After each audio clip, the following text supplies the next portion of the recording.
حياك الله استاذ ابو فهد، وانا سعيد جدا بوجودك في أملج، وسعيد جدا ايضا بهذا اللقاء معك من خلال سنابك الماس المعروف، واللي الحقيقه يقدم دور اعلامي رائد ورائع.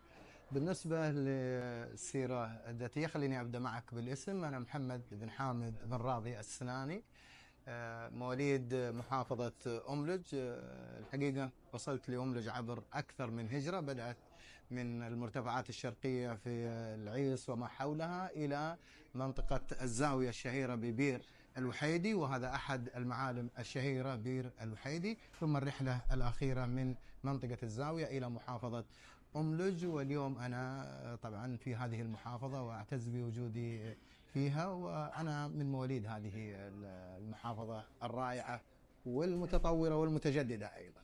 بالنسبة لرحلتي مع الإعلام من خلال هذا السؤال الجميل الحقيقة والمهم، بدأت من خلال الهواية في البداية في المرحلة الابتدائية.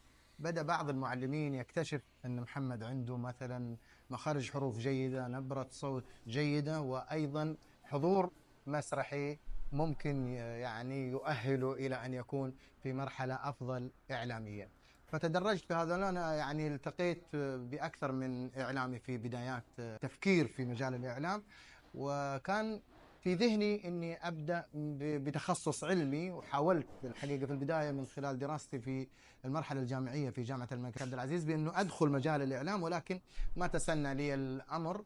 فدرست في تخصص علم الاجتماع وعلم النفس أيضا، وبعد كذا أخذت الإعلام كهواية، وبدأت أطور هذا الموضوع في دورات تدريبية وتأهيلية. دخلت المجال بشكل مباشر من خلال تجربة كانت بالصدفة الحقيقة في تلفزيون منطقة المدينة المنورة. أنا كنت رايح هناك زيارة أقدم قصيدة بمناسبة اليوم الوطني، وحبيت أنها تخرج للتلفزيون، لكن مخرج التسجيل في تلك الفترة ومدير التلفزيون ومدير الإنتاج كان أكثر الحقيقة الأستاذ محمد الحازمي هو المخرج.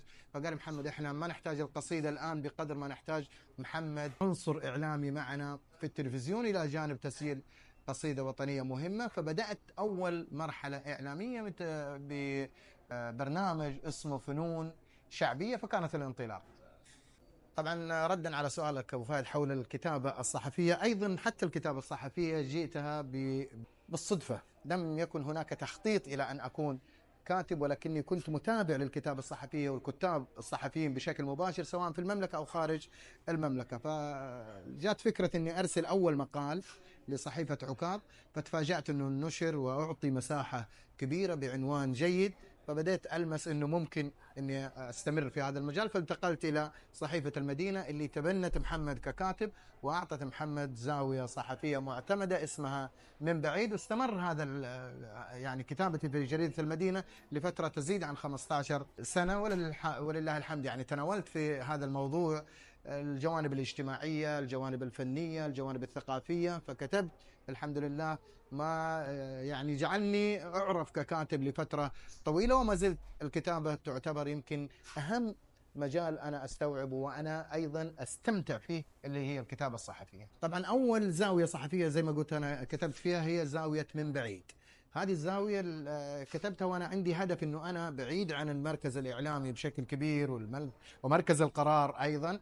فبدأت يعني أكون صوت لأملج من تلك الفترة في أنه أطرح احتياجات، أطرح بعض النشاط، أطرح أيضا ما تتميز به أملج من خلال هذه الزاوية. وعرفت الزاوية من بعيد لفترة طويلة. أيضا بعد مجال الصحافة الورقية أنا حاولت أني ألخص هذه التجربة في كتاب، وأصدرت كتابي الصحفي من بعيد، واليوم الحمد لله يجد رواج بشكل جيد، وهو موجود في أكثر من مكتبة، وطبع أيضا إلكترونيا للي بيحب يستفيد ويطلع على هذه التجربة.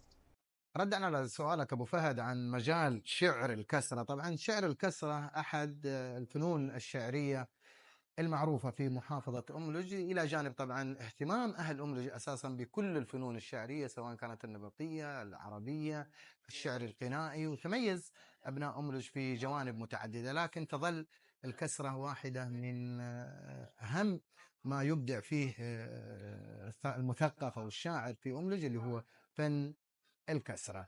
طبعا أنا واحد من الناس دخلت المجال مبكر في موضوع شعر الكسرة، وحاولت أنه